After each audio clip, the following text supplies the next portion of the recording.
A very happy Friday morning. Thanks so much for joining us here on Montana this morning. I'm Samantha Sullivan in for Victoria today. And I'm Ed McIntosh as we've got a look for the first interstate iCam towards some areas where we could pick up some showers here. We got clouds starting to move in.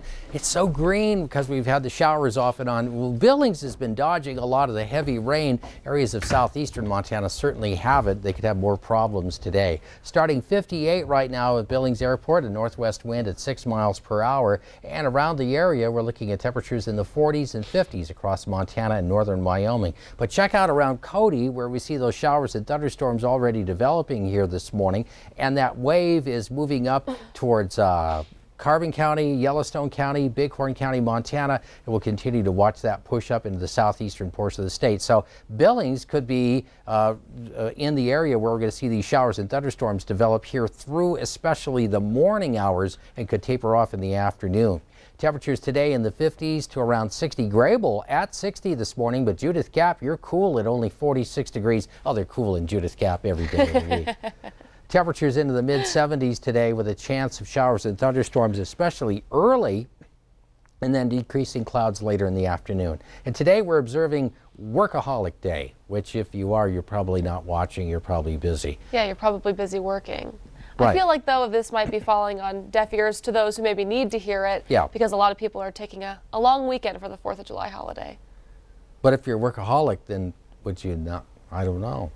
I guess you'd be. We've got some unanswered questions here. We'll work on that. We will. Inquiring minds want to know. All right. Thanks, Ed. We'll check back in on that and much more later. All right. Thanks.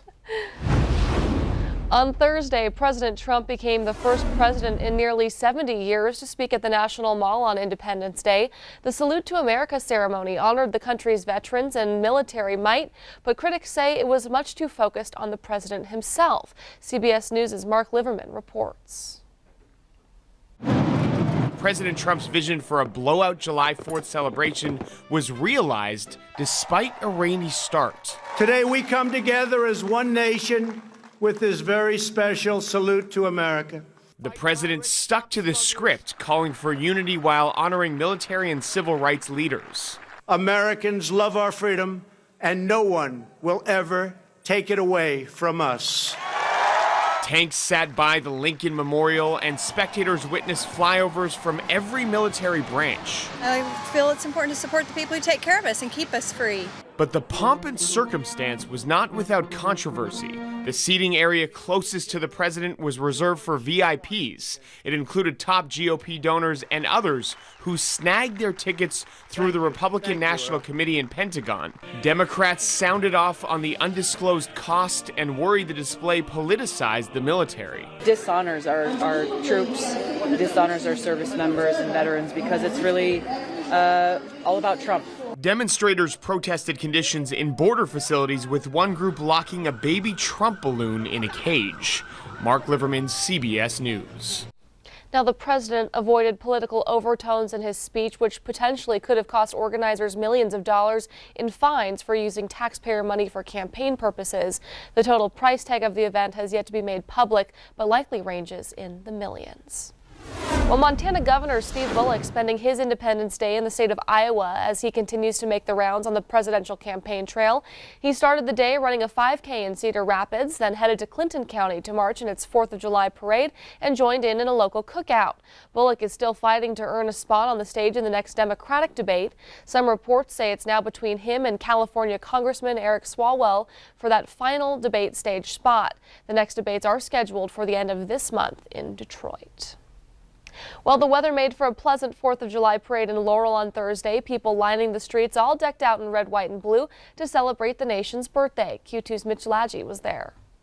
Everybody should come to the 4th of July in Laurel. It's really unbelievable because people come just to Laurel, just for the 4th. Once they've been here, they've got to come back. For years, the Laurel 4th of July parade has provided smiles and candy to Montanans from across the state celebrating America's independence. The little ones got the party started. The Kiddies Parade featured decked-out bicycles, festive Power Wheels, and even a few alpacas. These kids sure know what the holiday's about. Do you guys know why you're getting American flags today? Because it's 4th of July! Seems like the kids have one thing on their mind: the pyrotechnics. They shoot off really big fireworks and it's really cool. My favorite part about them is when they go up in the air and go boom. I like when it has fireworks. Following the Kiddies Parade was the main event, the Grand Parade. Thousands lined the streets of Laurel to get a glimpse of the festive floats. This year's theme, Parade of Stars. People with homes on the parade route have the best seats that you can get. Well, it's actually been a lot of fun. I've really enjoyed living here. We moved into this house when my daughters were 16 months old. I have a set of twins. And we moved in on the 3rd of July. So they woke up the morning of the 4th with the parade going by thinking that the parade was for them.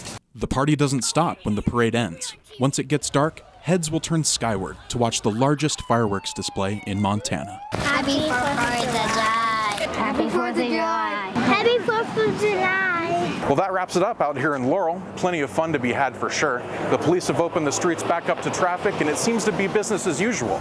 So now everybody can get back to barbecuing and spending time with their families.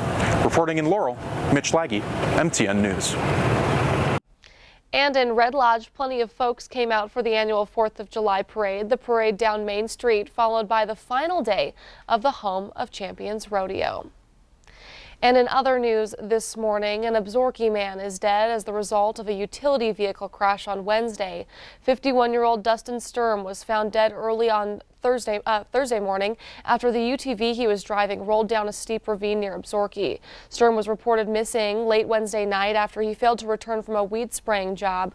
Community members, along with the Stillwater County Sheriff's deputies and members of the Stillwater County Search and Rescue, all helped out in the search. Crews discovered the accident scene around 3:30 Thursday morning.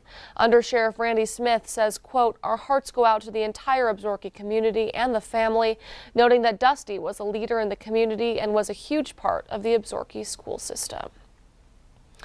In Wyoming, a New Hampshire woman drowned in the North Fork of the Shoshone River on Wednesday. 56-year-old Susan Hartley didn't show up to work on Wednesday, and her co-workers started looking for her. Her belongings were found underneath a highway bridge near the river. Hartley's body was found a short time later. Now, foul play is not suspected, but an autopsy will be performed. And some sad news from Poland, where Holocaust survivor and educator Eva Kor has died. During World War II, Kor survived a year in the Auschwitz concentration camp where most of her family was killed. The 85-year-old survivor wowed audiences around the world with her life story of forgiveness and overcoming tragedy. You really feel, wow, I can touch the life of one person. 4 years ago, Kor spent time in Billings speaking to a packed house at the West High School auditorium about her life's struggles and accomplishments. Kor was a Jewish native of Romania and recently relocated to Indiana, where she worked with the Holocaust Museum and Education Center. In fact, she was on an educational trip to Warsaw at the time of her death. West High School teacher Rob Stanton and a group of 40 Billings students met with Eva Kor just last week. Stanton tells us Eva was doing fantastic when he bid her farewell and says he's shocked to hear the news of her passing. Stanton says he's proud to have personally known her and so blessed that she shared her story with so many people from Montana.